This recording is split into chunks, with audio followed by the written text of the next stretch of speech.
I recently purchased this huge toolbox, and in a previous video I showed you how I saved 60% off on this thing, and you can too. Also, I showed you how to take a huge dent out of one of the lower drawers. But today, I'd like to see if we can do an upgrade.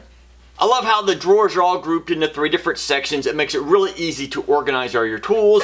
I love how the drawers just slowly glide back in. You can't slam them very easily. So overall, it's a great toolbox. Why would I want to upgrade this? Well, that's because the top up here, well, that wood really looks good, and I think it makes the rest of it look a little bit plain. I first thought about using some real wood.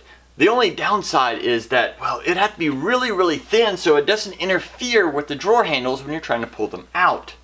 So that got me wondering, is there anything else I could use besides real wood? And after a quick search, that's when I discovered this roll of stick-on material that's specifically designed for furniture, and it's supposed to give it a wood-like finish. Now, I've never used anything like this before, so let's give it a try. Now, one of the first instructions to applying this is to make sure that your surface is perfectly clean. No dust, no lint, nothing on it.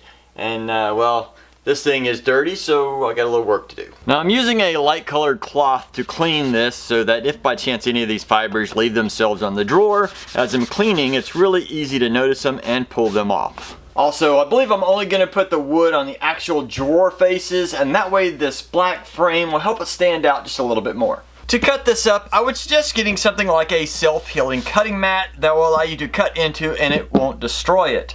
Also, it has all these grid patterns to help you keep everything nice and straight. If you don't have something like that, I would suggest a nice long straight edge just to make sure you keep everything straight as possible. Also, we're going to need a nice sharp cutting tool.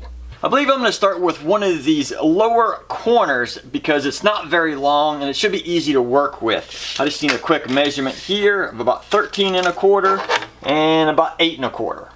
Now let's roll some of this out. Ooh, hold on a second. Can you see that? It's almost like a little grid pattern on the back of this. I guess the better quality stuff gives you a grid pattern to make it really easy to cut. Now I've rolled this out ahead of time just so you can kind of get a look at it. It looks almost like pallet wood. I believe that's going to be real nice. I would love to use this pattern right here on that first drawer with all that grain structure. I think would look great, but unfortunately it's only about 11 inches and I needed at least 13 1/4, and I want to avoid having a seam in that big drawer, so I believe I'm about to stretch this out and use this pattern over here. Also, I'm going to be real careful when making these cuts.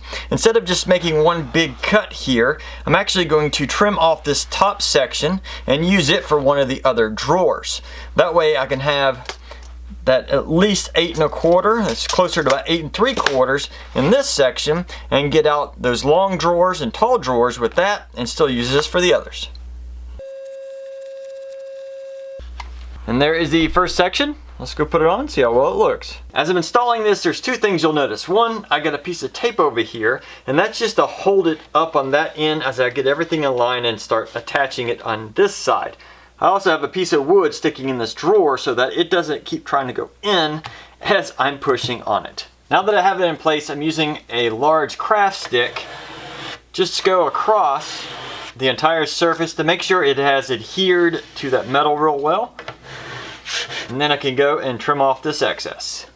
And with the first drawer in place, I think that's going to look really good. For the middle drawer, I'm going to unfortunately have to have a seam, so I think what I'm going to do is use both of these and kind of center this up right here in the middle of the drawer, and that way it'll look nice. And there's number 2.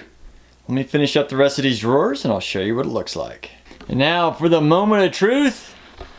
Ooh. That looks good. Now I do have to admit, in the process of putting this on, when I only had a couple of the drawers with it, I didn't think it looked all that great. Now that it is fully on here, it really stands out and I'm glad I've done it. Now at some point in the future, I'm sure I'll get tired of this. It may be 5 years or 10 years down the road, but I'll probably want to change it. The great thing about it being a sticker is it will peel right off. Now one thing we're always worried about when we do something extra, what if we accidentally scratch it really bad? Or maybe a child or a dog or something comes by and just tears off a piece of this. Well, this roll, as you can tell, still has a ton left on it. I've probably only used about half of this for this toolbox, so if I have to do a repair, I got it right here. Now I want to hear from you. take one more really long look at this. I mean, look up close and tell me your honest thoughts on the way this looks. Now, tell me your honest thoughts on it being stickers. Was it a good idea? Was it not? I'd love to hear about it.